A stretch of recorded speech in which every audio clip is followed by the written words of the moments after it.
problem. She wasn't actually doing any work. What she was doing, she was having MSM sex online.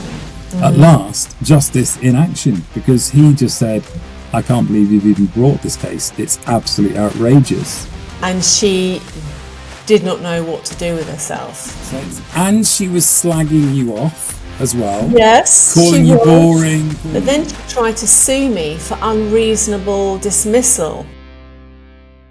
Hello and welcome to the show. Her name is Ali Francis and his name is Stephen Conway, and we are doing part 2 of business tips running your own business. So when we got to the end of the last show, Ali, you were explaining something, and so that story.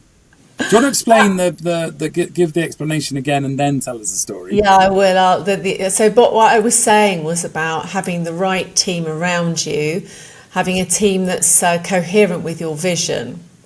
Because I'm a very big thinker, big ideas, very ambitious. I had big plans, and I never felt that the team were on board with me. So I was spending a lot of time away in Italy, travelling, and I had a PA at the time who was supposed to be there from 9 to 5. And we used to have a 1 o'clock meeting every day and everything else. And I was thinking, things aren't really getting done, and I didn't understand what was going on. So Stephen actually recommended that I actually put a software. I don't think you can do it these days, actually. I don't think you can put spy software on a computer these days, can you? Well, you can if you tell them. Okay, all right. So anyway, I didn't tell her. So hands up to that one. It was no. I mean, it was before the time before. I think the rules were ambiguous at that time in terms of putting that on. Many years. So anyway, so I get back to my office, and before that. So she was supposed to be leaving at 5. And I could never get hold of her after 4 o'clock. So I got my mum to park up the road from the office and see what time she was leaving. And sure enough, she was leaving when I wasn't there, 4:05 every single day. Anyway, so I put this stuff on, so I got back to the office, put this stuff on the computer, and then all this stuff started plopping into my inbox. Yeah, just to explain, this software is like a keylogger, so it would actually just record what she was typing in. Yes. It wouldn't type in it wouldn't give you any passwords or anything of that. It didn't. No. All it was what was she typing in to her mates, and also what time was she logging on, what time she was logging off, and what exactly was the work she was doing. Right. Okay. Well, that's the problem. She wasn't actually doing any work. What she was doing, she was having MSM sex online. So it was all plopping into my inbox. And then I had a 1 o'clock meeting with her every day. And she said, I've got to go. She, the cat's mother, is coming for a meeting at 1 o'clock. So I went up to the office, had the meeting with her, came back down to the office knowing what she was doing. Yeah. How was your meeting? He said. She said, boring. And then I printed off a lot of the juicy stuff. Yeah. And I said, I won't say her name. Would you like to come to the office a moment? And I just want to have a chat to you about something. So I printed it out. I put it in front of her, highlighted the juicy things. And she did not know what to do with herself. Mm. And then, so I did sack her, but then she tried to sue me for unreasonable dismissal. Unbelievable. And, so she was basically having phone sex on your time while you paid her. All the time. It was all the time. Not just like 5 minutes here. She was there all the time. She was having phone sex, and she was slagging you off as well. Yes, calling you boring, calling you the cat's mother or whatever, insulting things that she could think of, taking your money, not working a full shift, coming in late, leaving early, and then had the fucking gall to take you to a tribunal. And this is what is the problem with a lot of countries, but especially the UK, because it sticks up for the lowest common denominator every time. It's like, oh, poor them.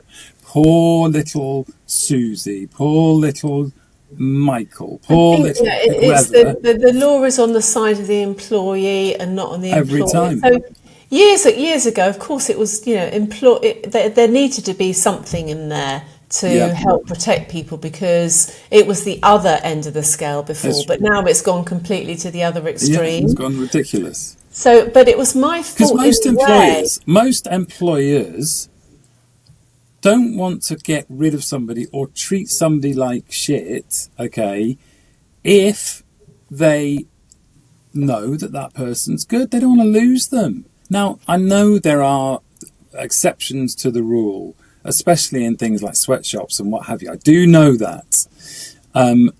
However, in the more, in the sort of kind of businesses that where the owner is somebody who works hard at producing a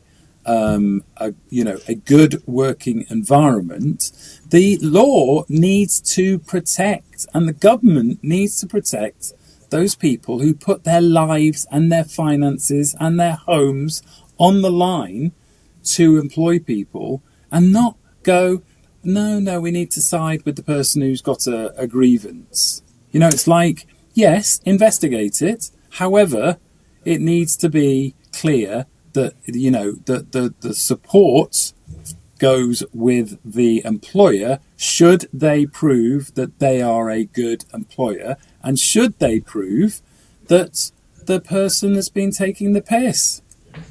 Yeah, no, but I do blame myself partly because again, for my other tip, is actually choosing the people who are in alignment with your values.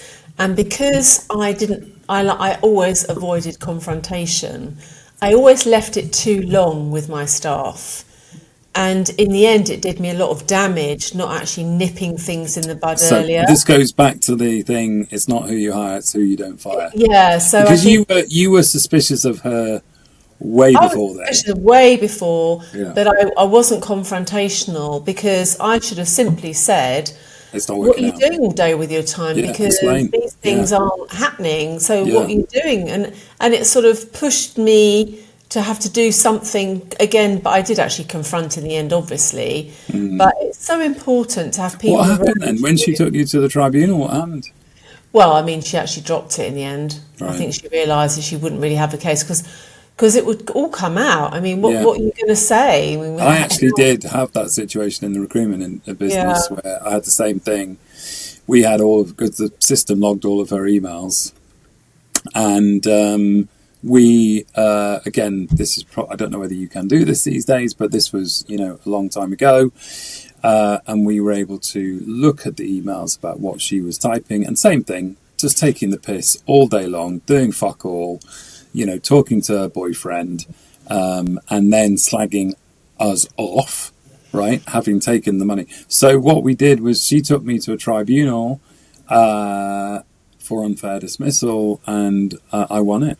And I went into court, and I showed them everything, and the guy on the who was the head of the tribunal gave her a right dressing down, and I was like, good, this is actually at last justice in action, because he just said, I can't believe you've even brought this case. It's absolutely outrageous that you have brought this case, and you should be ashamed of yourself. And Yeah.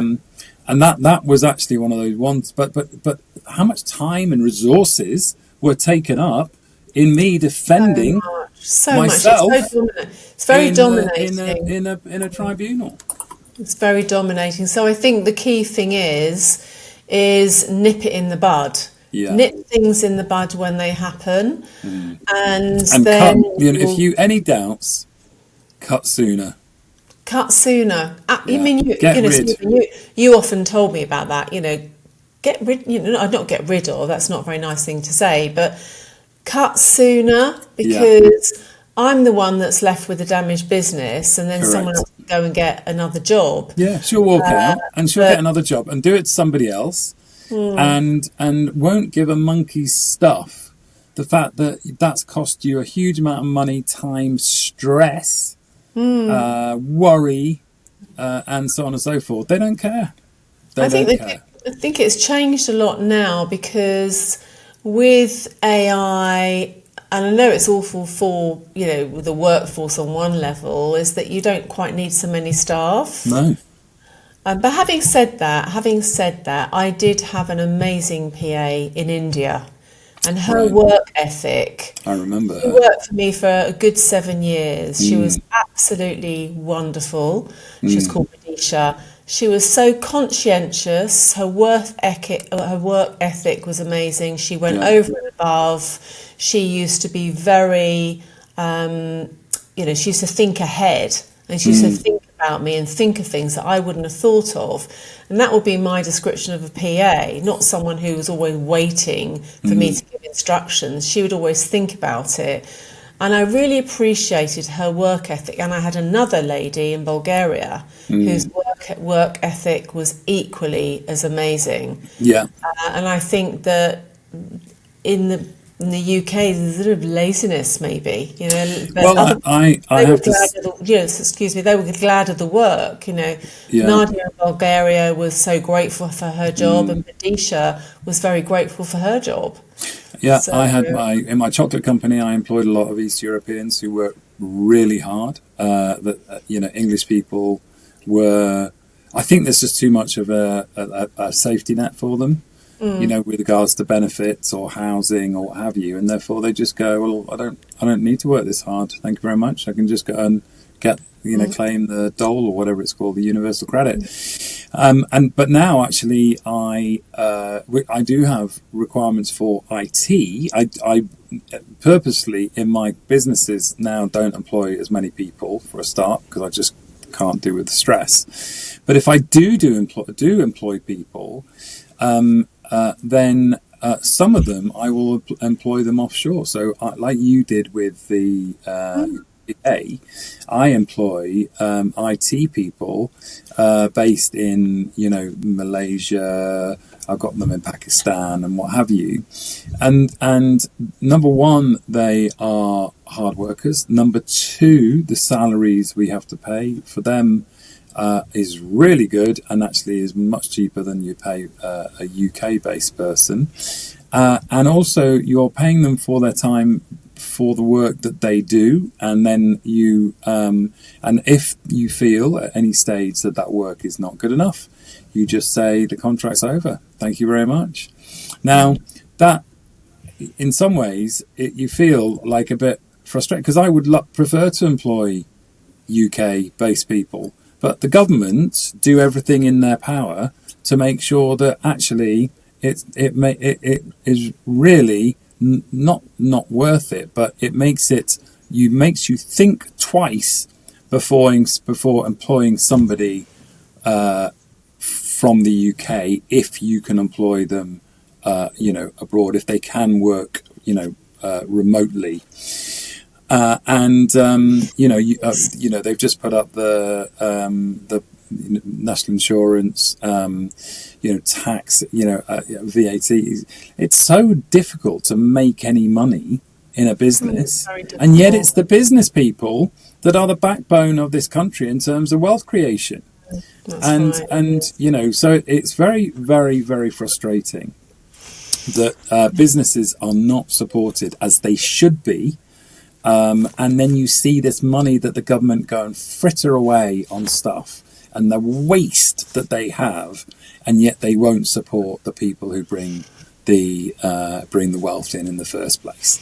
So it's as you can see, a bugbear for me. I'm Mr. Angry today. Yes, I think we could go on about we could go down that road for hours. So I'd like to sort of bring the energy up a little bit. Yes, please do. And say, yes, I think my next tip would be invest in yourself. Yes. Over all the years, I have really invested in myself. I know Stephen has as well. Yeah. And I don't regret any of it. At all. It's all been so amazing and has been such a help actually investing in things like mindset, business systems. I mean, I did Daniel Preuss's KPI. I've done NLP. I've done so much stuff, and I know Stephen has done as well. And I think it's important to invest in yourself. So, and in some ways, it's a lot. We did all of that pre-internet, didn't we? We did not have access to a lot of the stuff Daniel that was a bit now. post. I mean, he was. There was already internet then, but yes, a lot of that we did before, like all the NLP stuff. We did All the that NLP stuff was before, internet. and now there is so much you can learn by just watching YouTube.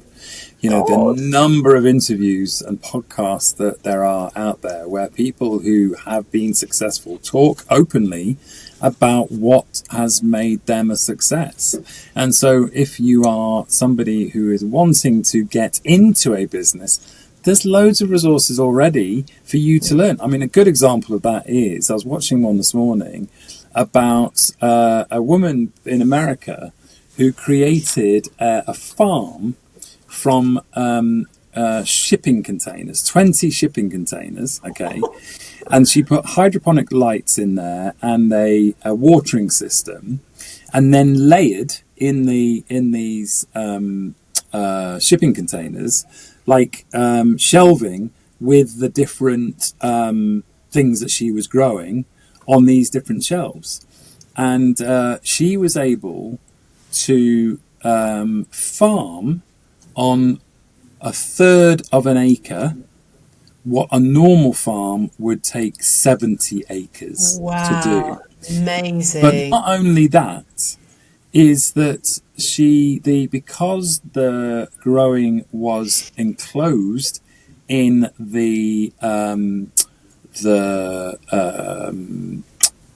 shipping containers, there was no issues with pests, so they didn't need to use pesticides. There was no issue with temperature changes, so that the plants, or whatever you want to call them, the vegetables and the salads and what have you they were growing, weren't having to struggle with the cold and then the heat. They were just able to grow at the perfect temperature. And as a result, she from that third of an acre, they do something like $4 million a year turnover. Wow, amazing. And the quality of the food that comes out of there, the quality of the salads and the different things that they grow, is incredible, because they are, the plants weren't stressed in any way, because it was the perfect temperature, the perfect light, no attacks by animals, and no massive temperature changes. And as a result, you just saw this incredible, nutritious, beautiful salads and what have you growing in these containers that apparently taste amazing. Yeah. And you just go, this is what... And now, that's what I love about YouTube. I could spend... And she happily explained the whole business model, what worked, what didn't work, how she did it from the beginning, and it's all there. So if you want to learn about a business, or you're interested in a business, there's so much out there. And I think somebody who's starting now, they've got so much fantastic information there. I think one of the best podcasts for business is Stephen Bartlett. I mean, he has a number of really amazing guests on. There was another guy, a fitness guy, I can't remember his name, but he had Daniel Priestley on the other day. Yeah. I think it's very, very worthwhile looking at his podcast for business. One of the other things before we run out of time, I wanted to say, if you are starting a business, is, of course, you need to keep your sleep. You need to get good quality sleep, because there's nothing more powerful than sleep to affect the quality and the clarity of your thinking. Agree. Because if you are exhausted, the following day everything will be different. You won't make good decisions. True. You'll have brain fog. Your anxiety will be higher, and you won't be connected and clear thinking as you would be when you've had enough sleep. So if you look at Tom Bilyeu as well, he's like it's a religion. He said, it's like a religion. You go to bed at 9 o'clock, it's a religion. So Yeah. I know, we talk about sleep, and we're going to talk about sleep a lot more as well, but that's a very, very important thing. When you're running a business, you need your sleep. You do, and that was a big mistake I made both in the recruitment agency, because what I would do is it would be so stressful that I'd look forward to the end of the day where I could then go out to the pub and drink my way through the stress, which did work. Don't get me wrong. I would go to the pub and I would drink, and my problems would go away temporarily. I would then go and eat. They would create other ones. Sorry to interrupt. Well, this is exactly where I'm going with this. I would then go and have a nice big meal, probably far too much food, sleep terribly, okay, and then come back into work stressed, not able to communicate properly, brain fog, not a great leader. And everybody would look at me and go, fucking hell, he's. Whereas, had I just gone, right, sleep is the most important thing, I am going to turn his phone off. turn my phone off.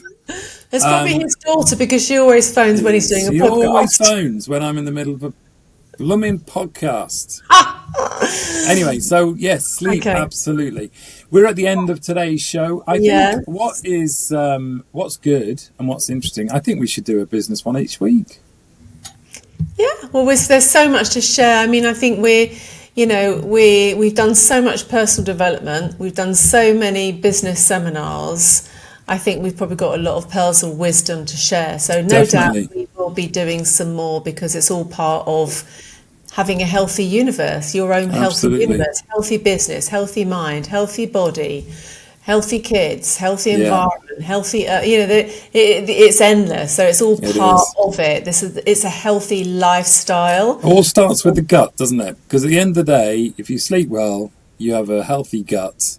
If you feed it well, you have a healthy gut. If you do all the right things and you have a healthy gut, then everything else it becomes so much easier, doesn't it? It's so, I'm just about to go away on to France for a week, and I'm sort of seriously contemplating that I don't actually drink alcohol while I'm there.